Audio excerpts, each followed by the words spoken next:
Hi there and welcome back to what is going to be the last part of this Dungeon Siege 3 Let's Play. Alright, so the votes were in favor of bringing Katarina along for the final episode. And that also means that I've upgraded some of her equipment pieces, the ring. I've enchanted it with stagger and some warding because I ran out of stagger essences and now I've also run out of money, so we can't do anything else. Alright, let's continue.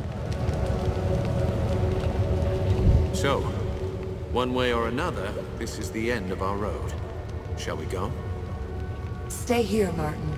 Someone needs to take charge of the spire. I thought you might say that. Meister Wolf doesn't lack for nerve, but the man's a bit mad. Seems wrong, though. We started this journey together. I would have liked to have been there at the end. You're a good friend, Martin. Take care.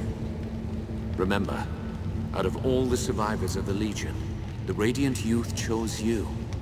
He appeared to no one else.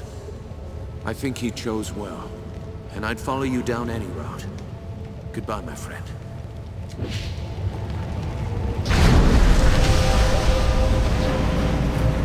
If I remember correctly, didn't Odo also get to see the Radiant Youth in his youth?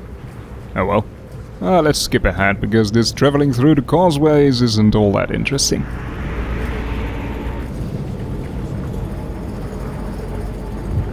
A final warning before we venture into the end. Oh, I don't think we need to do anything else. No, we don't have any unfinished quests. I could have gone shopping in the other areas, but things should be alright. Adonai be praised. You're here. You won't believe what's happened. It started just before we... Jane Cascinder is here, in this valley.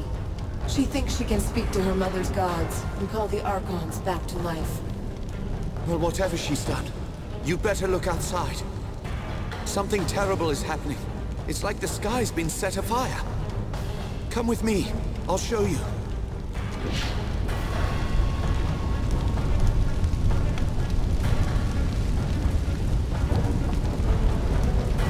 Legionnaire, it seems that you've arrived just in time for the end. No, it can't be that bad, can it? We're alive, aren't we? Don't be so quick to give up hope. Hope? You think I should have hope? Look, the signs are all around us. Stars are dropping from the heavens and we are all going to die. Okay, yeah, that looks pretty bad. You see? It is folly to think of hope. Are you quite finished? I can get you to safety in the causeway. Causeway? But I thought only Legionnaires were allowed to... This is fascinating, but there should be less talking and more fleeing, yes? Excellent point. To the causeway, then. I think Vasar Basilius oddly bugged. Yes, he is. Oh, this is perfect. This totally ruins the dramatic effect of everything. I've always wanted to do this. To travel by causeway like the Legionnaires of old. I'm happy for you. It would be a shame to get this close only to die under a pile of rock. Go on. Head through the causeway. You should be safe in there. Here, take this key. You'll need it to unlock the door downstairs. Until our paths cross again. Hopefully sooner than later, hey?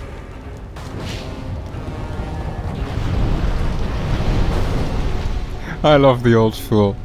Anyway, the dramatic effect of running through a burning building is already rather hampered by the fact that you can't really go any faster than this other than dodging forwards.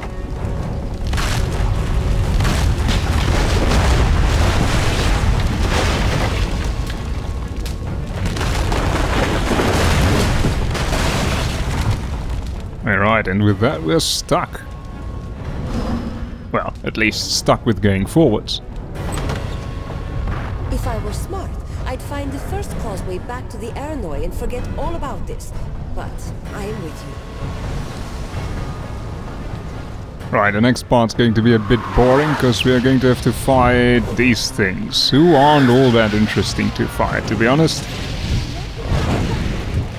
I throw something at you which deals about 800 damage. And their melee attacks, on the other hand, are dealing a whole lot more damage, so it's best to just try and avoid that.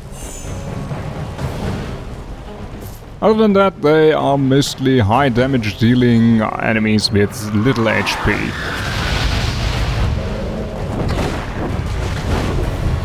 But really, the melee stuff can probably kill me in one hit. Everything else they do isn't all that threatening. So I think I'm going to skip ahead a bit to a point where we meet new enemies, because these, they're not that interesting.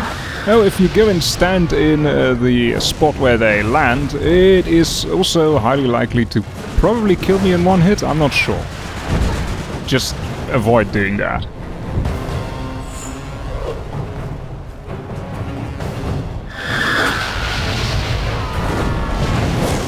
What I dislike about this area is that a lot of the damage that these enemies can do surpasses, just goes straight through the shield instead of damaging the shield.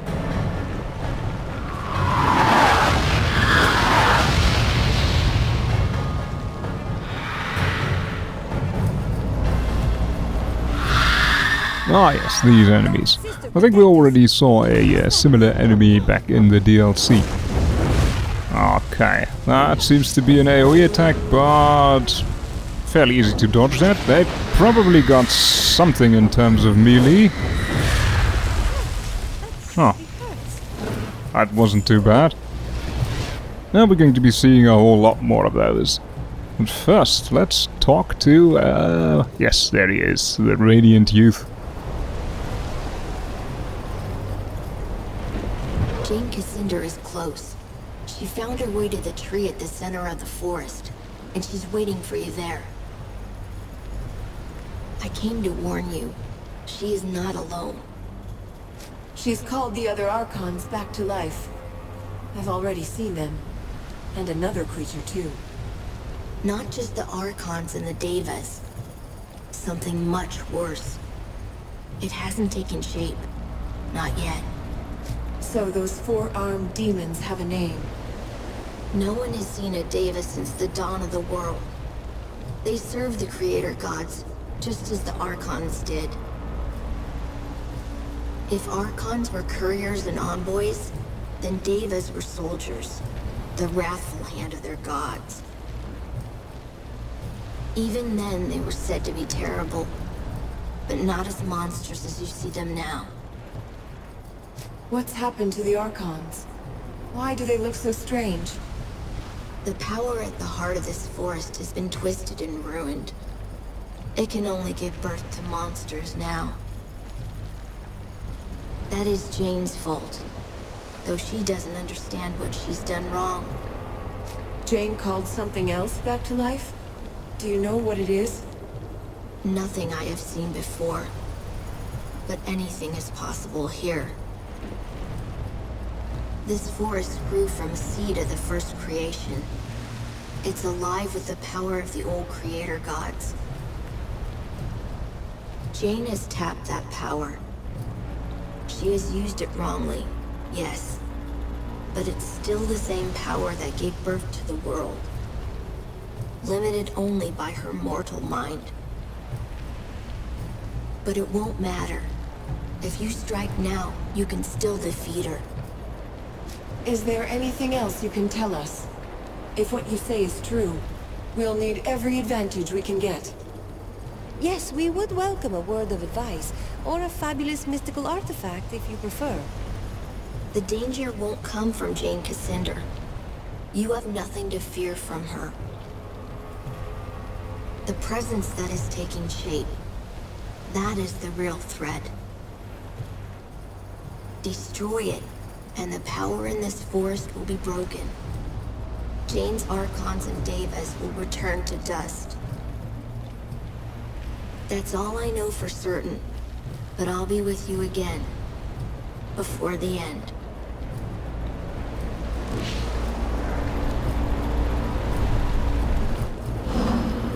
Alright, time to go and murder This things. place is coming apart at the seams. Hurry!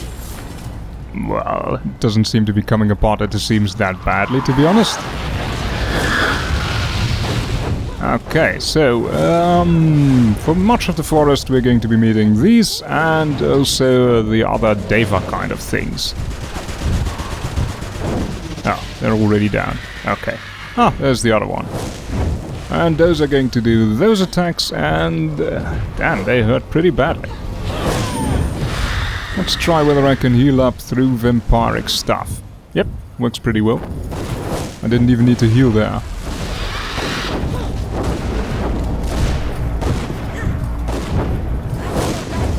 These have a bit more health than the other ones.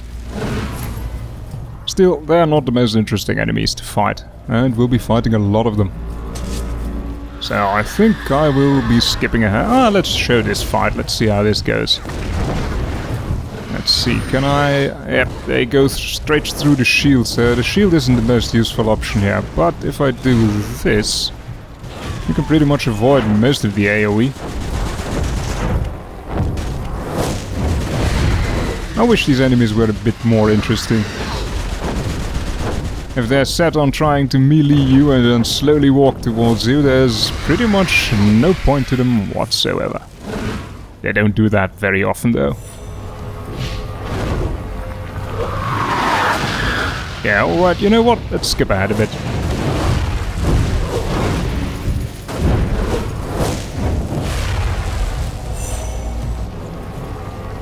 The little section over the bridge to the left is mostly just killing more of this. Oh, that worked out nicely.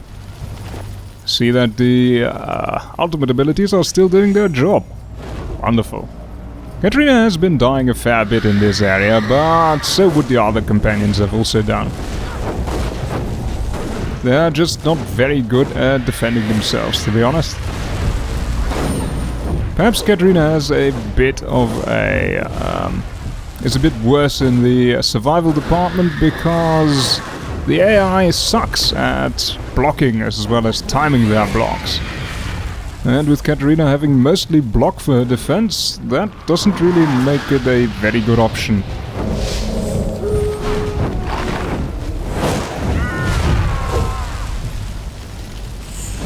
Alright, we should be close to the end now, I think. Is near. Let us finish this, yes? Wonderful.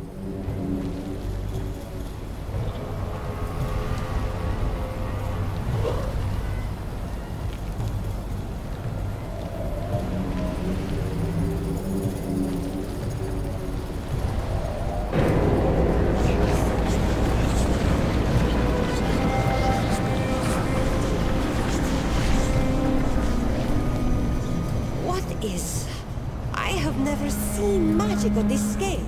Time for a chat. So you followed me here. You are stubborn. And I admire you for that. But you should never have come. I have restored the Archons to life. Just as I promised. You call them Archons? Their fire is cold and dark. Nothing like me or your handmaids. No, they are not as they were. But they are bound to me. And they will follow my word. The Archons are not all that has returned. The power of creation still lives in this grove. And anything can be born anew. Even the creator gods themselves. Something is taking shape. There, in front of the tree.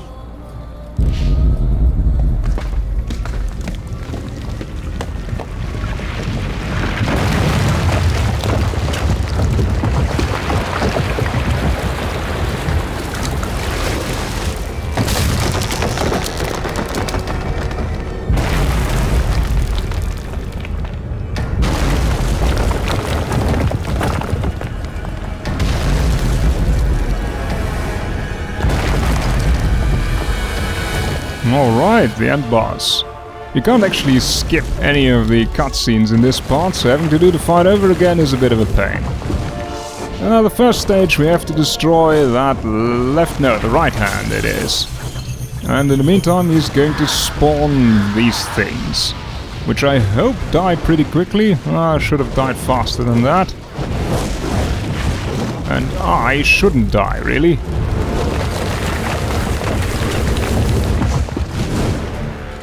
Alright, let's get some of these.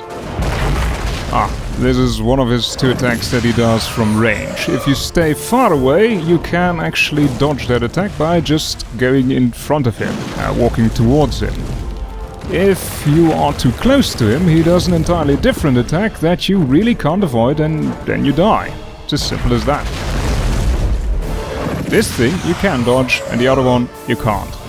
It's stupid.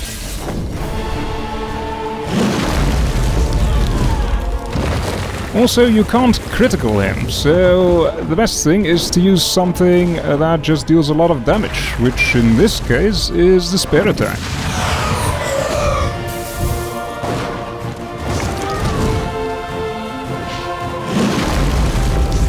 Alright. Shouldn't be too long for the first stage to end. Oh, another one of the summon thing. Let's throw a fire spiral on that thing and then murder some of these.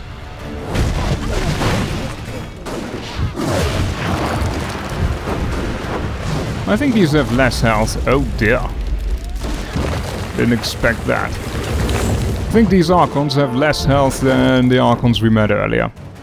Oh, is he going to do that one? Yes, that's the 3rd attack, I believe, which he can do in this form. Haven't seen that for a while. I don't want to stay too close, because otherwise he's going to kill me with... okay, that's fine. Using the fire pillar there is a bad move. Just throwing spears is the best thing. You can't really hit his hand when it's moving that fast. What's this going to be? More spear? Yep. Alright, that takes care of the first stage. The second stage can be a bit fiddly.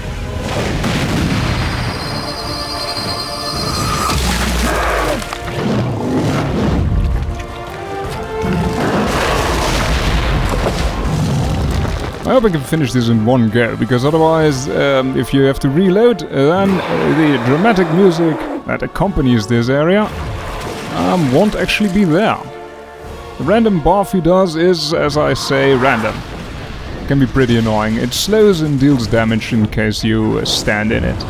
Other than that, our target now is to stay alive. That's it, really. Katarina and most of the other companions usually customarily die at this point. There's not much you can do about it. And if they don't die at this point, then they are highly likely to die during one of the other stages. Come on, I just need to, yes, survive until this point.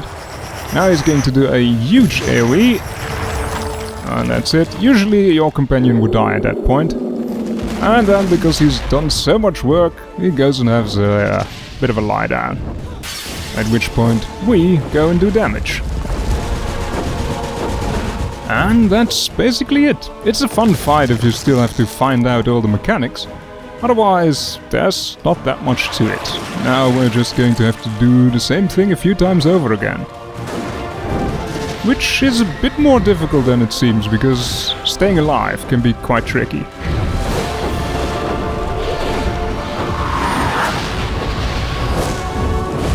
Especially because the companions die very quickly in this situation. The shield that we have is invaluable in this situation. I still can die really quickly against most of the Archons. As well as... alright, we've survived. As well as that, I don't know what it is, beast.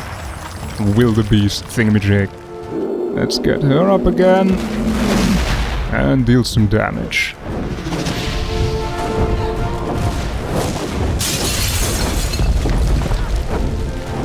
A few more of those. 2, perhaps? And I think we'll be done. Come on, do your bath thing. Good. It didn't come at this pillar. I really like the middle pillar.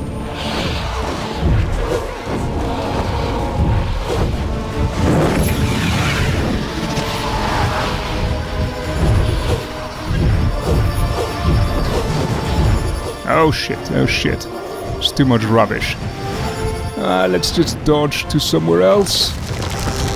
I think I'm just going to dodge until this thing is... Yep, alright. Stand behind the pillar. And we're safe. Time to get her up.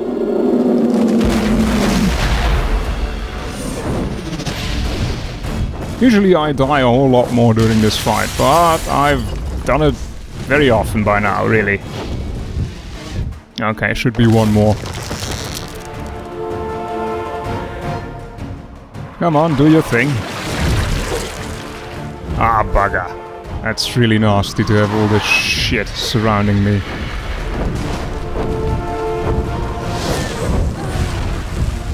Okay, I need my shield. I also need that thing. And then I am probably going to dodge a whole lot. Yeah, I'm going to dodge a whole lot. Ah, that's a bit of a sad strategy, but hey, it works.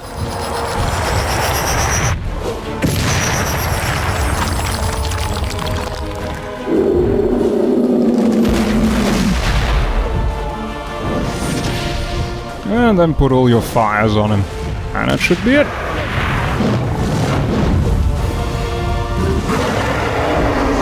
It looks a lot easier than it is, especially if you don't know his abilities.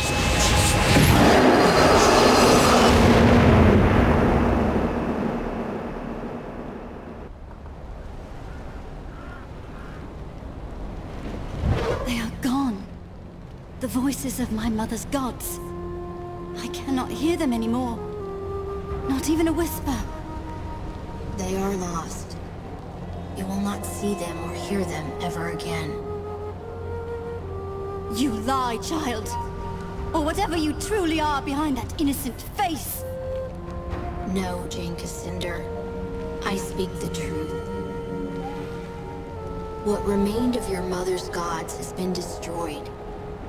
And the power of creation has fled this grove. It will never return. You told me that this forest grew from a seed of the first creation. Is it dead then?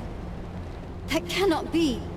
My mother searched for thousands of years, and this was the only remnant of her gods that she ever found. The power in this forest might have been used to restore the old gods and all their servants to life. Not the twisted half-life that you gave them, Jane Cassinder. A true rebirth, as they were at the dawn of the world. But you called upon that power to destroy, not to create. You twisted the power of creation to your own ends, until all that was left was an empty shell, rotted from within. And now, it is gone. The forest was already corrupted, even before Jane tried to call the Archons back to life. The first time Jane called on the power of the old gods, it was to murder Hugh Montbaron 30 years ago. She knew she was misusing that power, but she was too full of anger, and she didn't care. After that, the Mournweald grew rotten and sick. All its potential for good was lost. So she came back, and made the same mistake a second time. Yes, driven by anger again. So the Archons that she called back to life were nothing but monsters. It was the same for the Creator God. The creature that you fought was shaped by Jane's fury and guilt. Guilt! Yes, Jane Cassinder. You can hide your remorse from yourself, but you cannot hide it from me. Why did this power respond to Jane, and no one else? Jane's mother was first sister. When she died, her fire passed to Jane. The first sister stood at the right hand of her gods. Only pale shadows of their minds persisted in this grove. But they remembered her. That is why Jane saw her gods in visions and dreams, just as her mother did before her. And that is why Jane could unlock the power that was buried here. And the Archons I fought in the forest? The ones that Jane restored to life? Dead. Wilted like blossoms, and scattered to the wind. When you slew the reborn god, all Jane's creations were undone. In time, the forest will recover. But it will be ordinary. No longer the Mornweald, with the power of creation at its heart. We have a decision to make. What to do with Jane. Not yet. There is one thing more. The other Archons did not lie. You died in this forest. And 30 years ago, you were given new life. Here in this grove. And you were the one who carried me out of the forest, for Odo to find me. So it was you who restored me to life? I carried you out of the forest, yes. But I didn't give you life. I have no power over the old gods, or their creations. It could only have been the creator gods, whatever was left of them, that called you back to life. If they gave me new life, it was just after Jane destroyed the Legion. The forest was already becoming corrupt. Perhaps the creator gods knew they were doomed, and they wanted you to destroy them, to undo Jane's mistake. We'll never know for sure, but if that's true, then you've honored them. And Jane? What of her? Think of all the people who call this woman a saint. Do you truly want her blood on your hands? I expect no mercy from the Legion. Do as you like.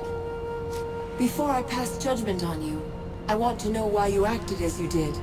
Honestly, and in your own words.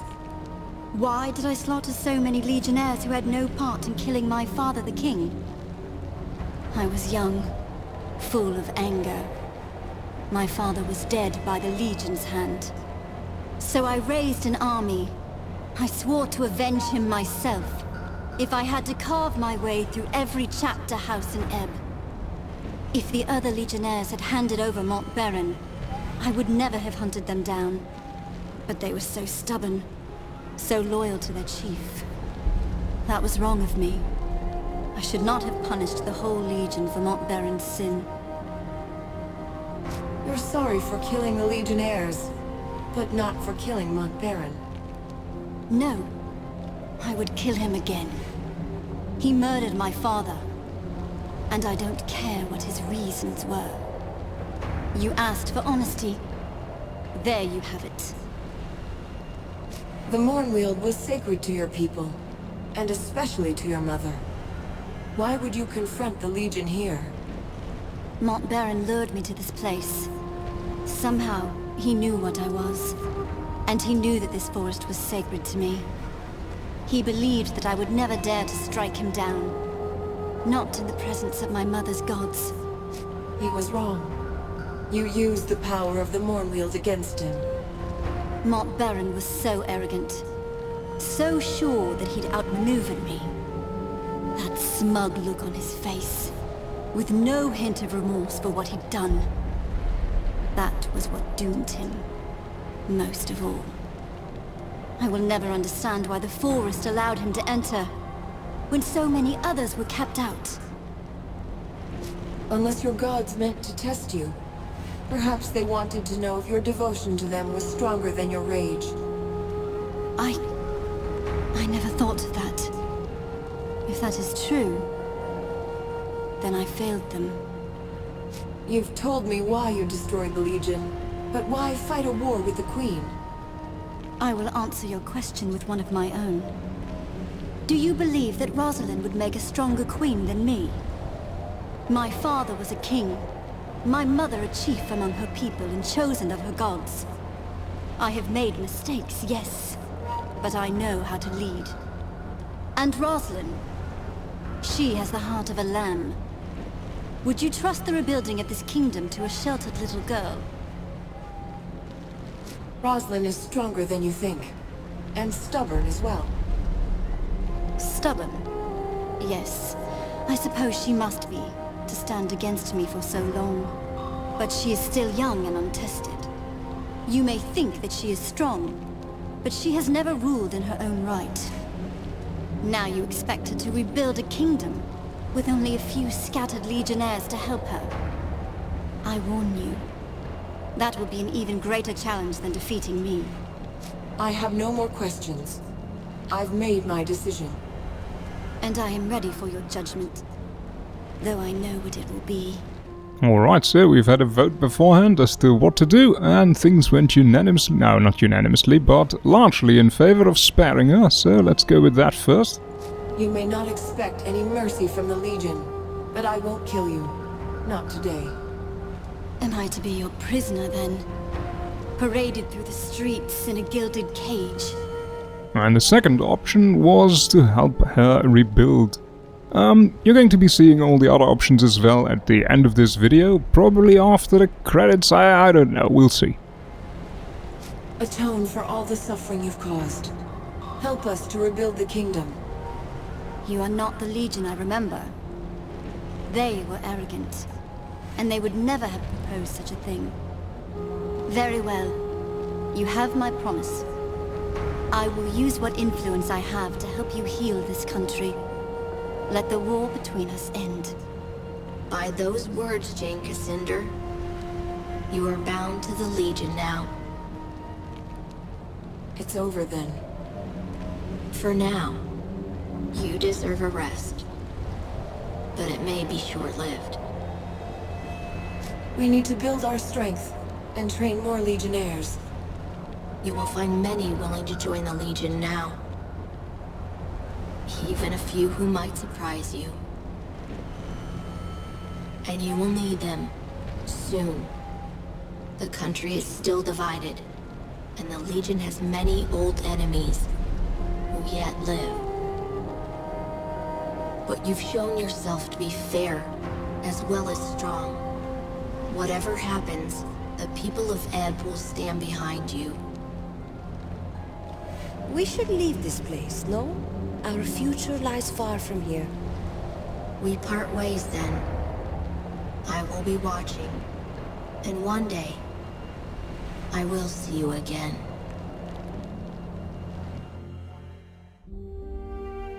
You bid farewell to the Radiant Youth, and he sent you back to our chapter house in Stonebridge, where I awaited your return. In the weeks that followed, news spread of Jane Cassinder's defeat.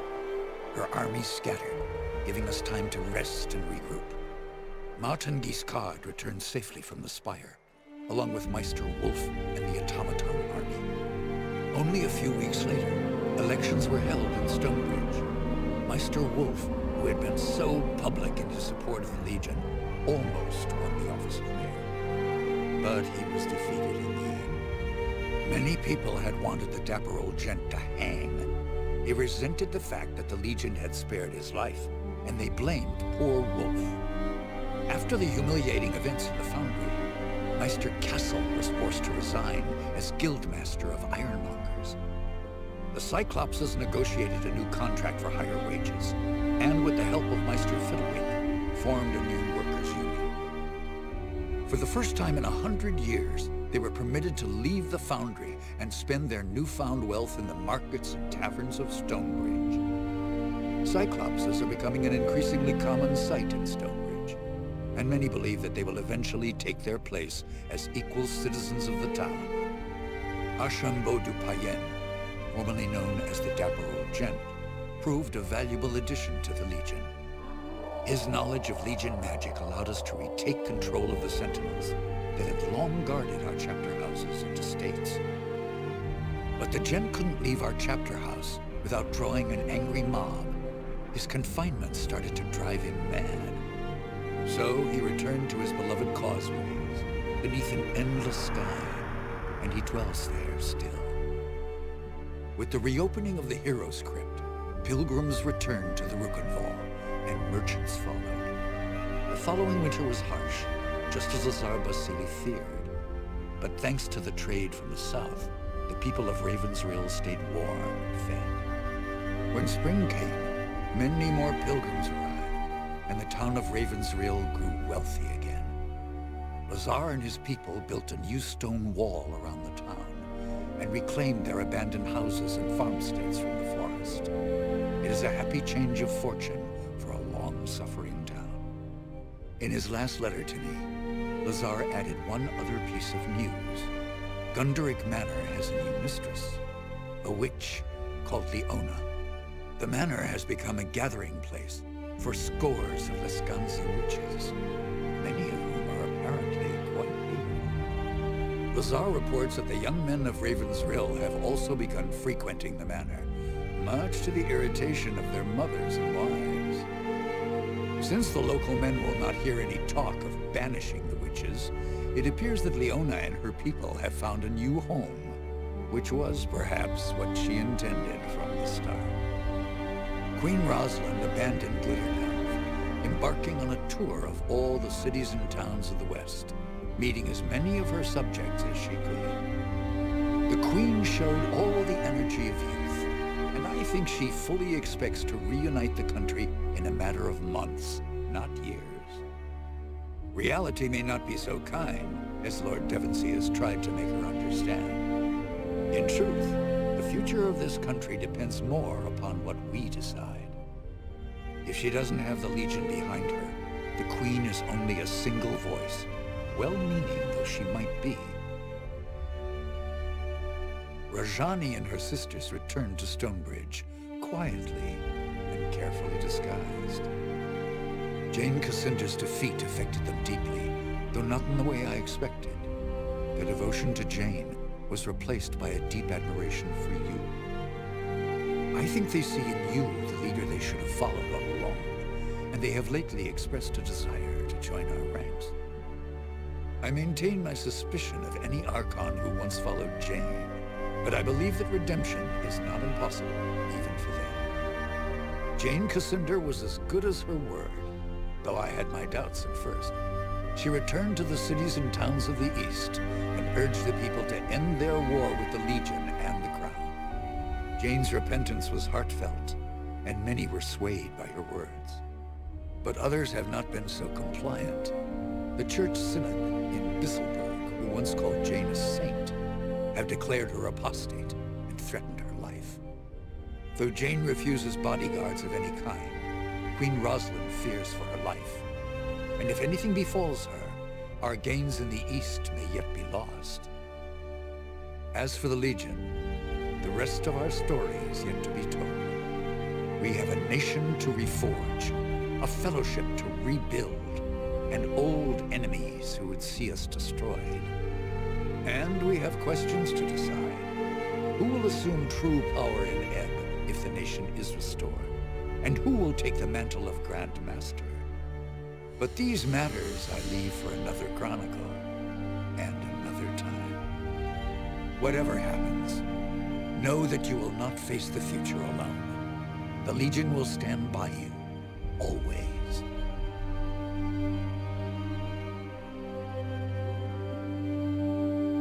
Alright, and with that we've come to the end of this Let's Play. I hope you've enjoyed it. I had a lot of fun.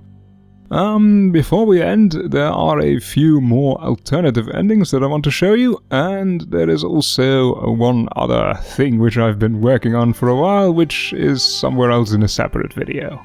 Okay, the alternative endings might need a bit of explanation, so here goes. The first video shows a minor variation on the Cassinder ending, and I'm not entirely sure, but I think we would have gotten that if we would have chosen any of the other sparing Cassinder options.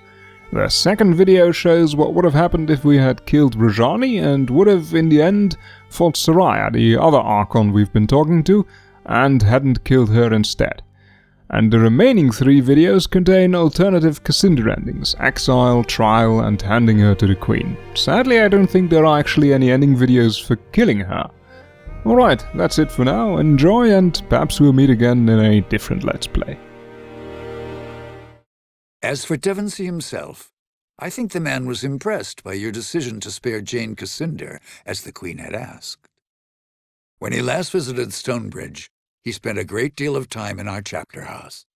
I believe he might actually be willing to rejoin our ranks, if we choose to accept him. Soraya, the last of Jane's handmaids, was delivered to Stonebridge by our army. At first, she proved a sullen and difficult prisoner. But as time has passed, I have seen her change. When you are near, she is calm, respectful, and her anger fades. Soraya is aware, I think, that you both are the last of your kind, and she sees you for the leader that you are. I maintain my suspicion of any Archon who once followed Jane Cassinder, but I think that redemption is not impossible, even for her. Jane Cassinder accepted her exile with dignity. She journeyed to the spire one last time, and assembled her handmaids. They gathered at the top of the spire, their hands joined together. In the brilliant light of the midday sun, the spire shone white, obscuring them from view. In the next moment they were gone. No one has ever seen them again. Jane Cassinder was brought as a prisoner to Stonebridge, and a great public trial was convened to decide her fate. Representatives of all the major factions sat in judgment. Everyone agreed that she was guilty of terrible crimes against Ebb, but her sentence was the cause of great debate. It was Meister Mudgutter, with typical goblin cunning, who devised her punishment. Jane Cassinder was imprisoned in the same mining tunnels where she had trapped the royal court, sealed forever beneath the ground, in the endless dark. An Archon thrives upon fire. Who knows what terrible change she might suffer when she is forever deprived of light? I only know this: the pale, withered hand that emerges from her cell each day to take her plate of food bears little resemblance to the woman who was shut inside. Jane Cassinder was delivered into the hands of the royal court. Just as Jane herself had predicted, Rosalind treated her with compassion and respect. Perhaps the girl queen saw only Jane's royal blood, and she was desperate for some connection to the family she had lost. Jane was treated almost as a member of the court, a prisoner in name only. Many whispered openly that this was no justice at all. It was no surprise that it ended as it did. One morning, Jane Cassinder was found strangled in her bed, a noose around her throat. The noose, many said, that should have hanged her. Surrounded by men and women of the royal court who had suffered terribly at Jane's hands, it was impossible to find her killer. But that was not the greatest mystery of all, for Jane Cassinder had not been bound or restrained in any way. She should have been able to defend herself from her murderers, but she did not.